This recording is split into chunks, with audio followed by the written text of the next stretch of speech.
Oke, di sini saya akan membahas bagian lahirnya demokrasi di Indonesia. Kalian tentu sudah tahu, baik melalui pembicaraan maupun penderitaan berbagai media. Istilah demokrasi berasal dari bahasa Yunani, yakni dari kata demos yang berarti rakyat dan kratos yang berarti pemerintah. Abraham Lincoln mengatakan bahwa demokrasi adalah sistem pemerintahan yang diselenggarakan dari rakyat, oleh rakyat dan untuk rakyat. Dalam sistem Botak, pergi lo! Dalam sistem pemerintahan demokrasi kedaulatan, kekuasaan tertinggi berada di tangan rakyat. Apakah itu berarti rakyat akan melaksanakan kedaulatan secara langsung? Tentu saja tidak. Rakyat akan mewakili kepada wakil-wakil rakyat, sehingga dengan demikian demokrasi yang dipraktikkan disebut demokrasi perwakilan atau demokrasi tak langsung. Sejak kapankah muncul demokrasi? Pengembangan demokrasi di Indonesia tidak terlepas dari sejarah perjuangan bangsa. Sebelum Indonesia merdeka, kehidupan demokratis sudah dilaksanakan dalam kehidupan sehari-hari. Hal ini dapat dilihat dari lahirnya berbagai perkumpulan dan perserikatan seperti Budi Utomo, Serikat Islam, Perkumpulan Keagamaan, atau NU dan Muhammadiyah, perkumpulan partai-partai, dan perhimpunan pelajar, organisasi sosial, dan lain sebagainya. Salah satu tonggak sejarah perjuangan bangsa Indonesia yang sekaligus sebagai tonggak demokrasi di Indonesia adalah Kongres Pemuda II. Musyawarah Kongres Pemuda II membuahkan hasil kesepakatan penting dan sekaligus menyatukan semua komponen pemuda Indonesia yang bersifat kedaerahan, yaitu dengan lahirnya Sumpah Pemuda. Bukti lain bahwa bangsa Indonesia sudah melaksanakan kehidupan demokratis adalah sidang BPU PKI yang membahas rancangan dasar negara dan rancangan undang-undang dasar secara bermusyawarah. Demikian pula pada saat disusunnya teks proklamasi kemerdekaan Indonesia yang kemudian dibacakan oleh Ir Soekarno pada tanggal 17 Agustus 1945 di Jalan Penggangsa Timur nomor 56, Jakarta, merupakan wujud nyata dari pengambilan keputusan secara demokratis. Setelah berakhirnya Perang Dunia Kedua, demokratis dipandang sebagai pilihan terbaik oleh hampir semua negara di dunia. Negara kita, Republik Indonesia yang demokratis hampir bersamaan dengan berakhirnya Perang Dunia Kedua, juga menyatakan diri sebagai negara demokrasi atau negara yang berkedaulatan rakyat, sebagaimana tentang dalam penggalan alinea keempat pembukaan Undang-Undang Dasar 1945. Berikut disusunlah kemerdekaan kebangsaan Indonesia itu dalam suatu Undang-Undang Dasar Negara Indonesia yang terbentuk dalam suatu susunan negara Republik Indonesia yang berkedaulatan rakyat. Pada Konferensi Internasional Commission of Law atau Organisasi Internasional Para Ahli Hukum di Bangkok tahun 1965 dinyatakan bahwa syarat-syarat suatu negara dan pemerintahan yang demokratis di bawah rule of land atau supremasi hukum, diantaranya terdapat 1. Perlindungan secara konstitusional atas hak-hak warga negara. 2. Badan peradilan yang bebas dan tidak memihak. 3. Pemilihan umum yang bebas. 4. Kebebasan untuk menyatakan pendapat. 5. Kebebasan untuk berorganisasi dan beroposisi. 6. Pendidikan kewarganegaraan. Oke. Di sini saya akan menjelaskan tentang perkembangan demokrasi di Indonesia. Pemilihan umum pemilu adalah salah satu cara dalam sistem demokrasi untuk memilih wakil-wakil rakyat yang akan duduk di lembaga perwakilan rakyat. Pemilu juga salah satu bentuk pemenuhan hak asasi warga negara di bidang politik. Pemilu dilaksanakan untuk mewujudkan kedaulatan rakyat, sebab rakyat tidak mungkin memerintah secara langsung.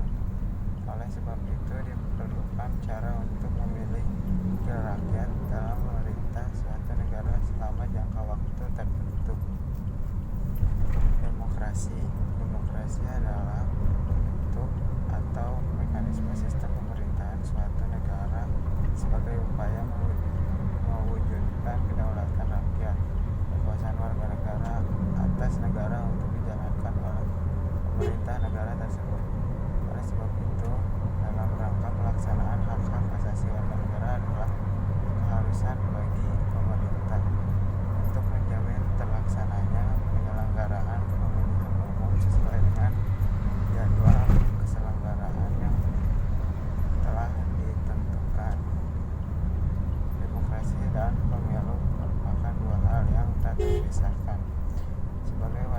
negara yang baik, kita harus mendukung terlaksananya kedua hal tersebut secara maksimal.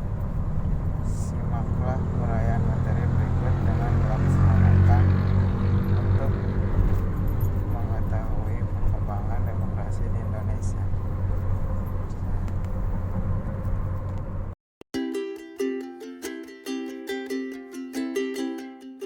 Assalamualaikum warahmatullahi wabarakatuh. Di sini saya Intan Putri Agustina mau menjelaskan tentang B. Tahap perkembangan demokrasi di Indonesia. Secara garis besar, pelaksanaan di Indonesia yang dimulai sejak Proklamasi Kemerdekaan Indonesia yang dibedakan menjadi beberapa periode. Yang pertama ada periode liberal pada tahun 1945 sampai 1959.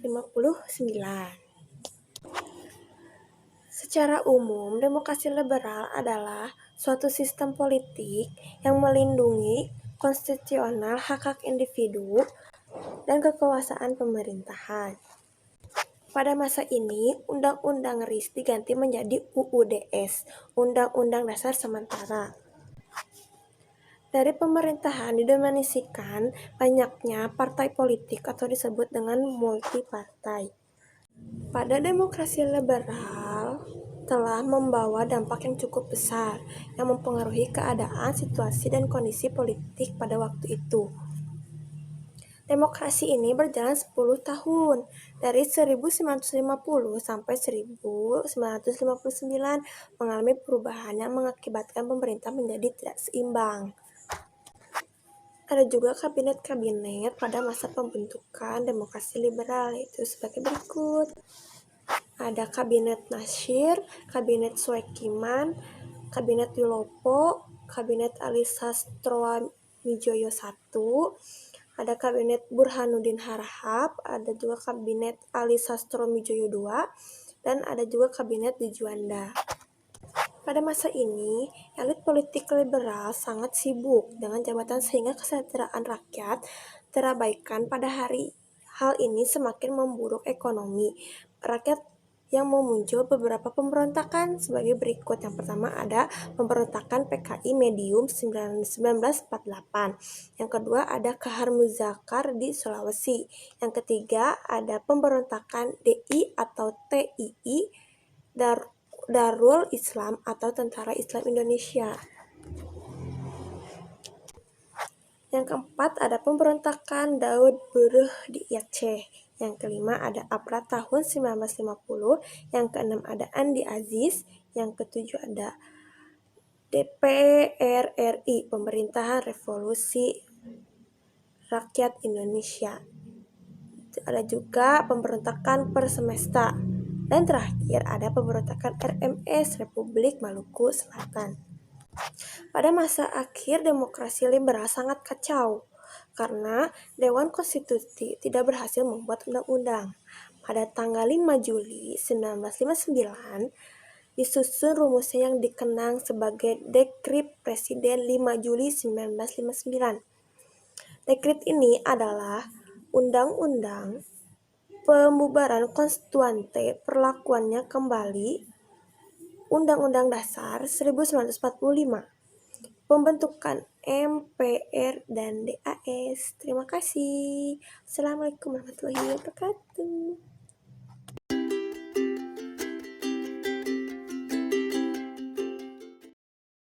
Periode demokrasi terpimpin dari tahun 1959 sampai 1965. Pelaksanaan demokrasi terpimpin dimulai dengan berlakunya Dekrit Presiden 5 Juli 1959. Salah satu upaya penegakan demokrasi terpimpin sesaat setelah peristiwa pernyataan Dekrit Presiden 5 Juli 1959 adalah penetapan manifesto sebagai GBHN, dan pada tanggal 17 Agustus 1059, Presiden Soekarno berpidato yang berjudul Penemuan Kembali Revolusi Kita.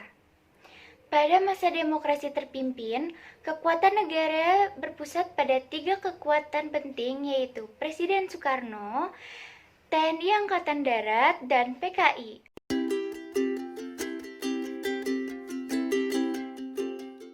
Assalamualaikum warahmatullahi wabarakatuh. Saya di sini akan menjelaskan tentang periode demokrasi di era Orde Baru dan periode demokrasi di era Reformasi. Yang pertama, periode demokrasi di era Orde Baru pada tahun 1965 hingga 1998. Pada perkembangan pemerintahan Orde Baru mengarah pada pemerintahan yang sentralistis, demokrasi pada masa Orde Baru bercirikan pada kuatnya kekuasaan presiden dalam menopang dan mengatur seluruh proses politik yang terjadi.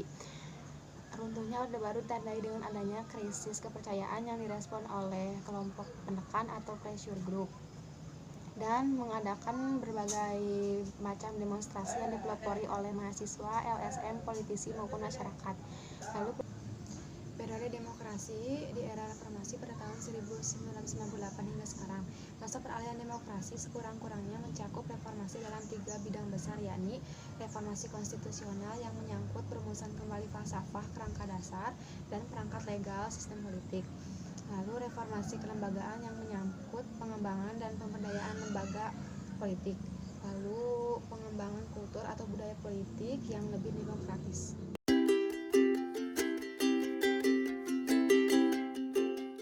Kesimpulan perkembangan demokrasi di Indonesia.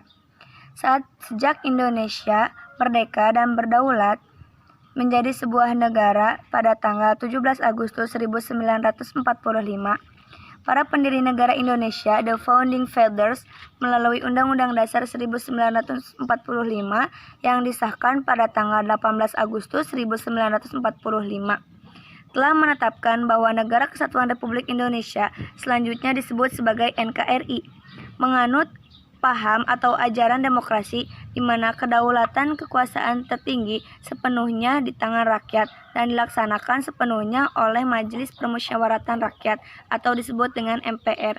Dengan demikian, berarti juga NKRI tergolong sebagai negara yang menganut paham demokrasi perwakilan atau representatif demokrasi. Di dalam praktek kehidupan kenegaraan, sejak masa awal kemerdekaan hingga saat ini, ternyata paham demokrasi perwakilan yang dijalankan di Indonesia terdiri dari beberapa model demokrasi perwakilan yang saling berbeda satu dengan lainnya. Perkembangan demokrasi di Indonesia dapat dilihat dari pelaksanaan demokrasi yang pernah ada di Indonesia. Pelaksanaan demokrasi di Indonesia dapat dibagi menjadi beberapa periodisasi antara lain. Yang pertama adalah pelaksanaan demokrasi pada masa revolusi dari tahun 1945 sampai tahun 1950. Yang kedua adalah pelaksanaan demokrasi pada masa Orde Lama, dibagi menjadi 2 bagian.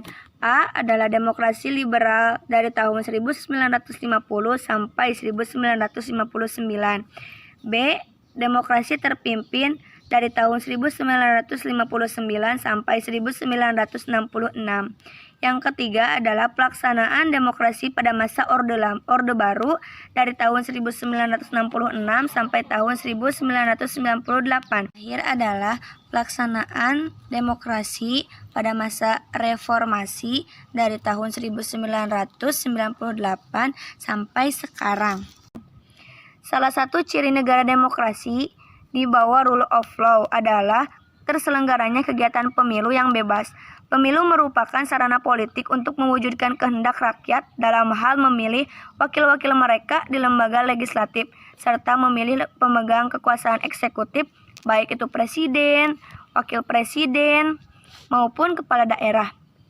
Pemilu bagi suatu negara demokrasi berkedudukan sebagai sarana untuk menyalurkan hak asasi politik rakyat. Dapat dikatakan, pemilu merupakan syarat minimal bagi adanya demokrasi. Pemilihan umum pada tahun 1955 merupakan pemilu yang pertama dalam sejarah bangsa Indonesia.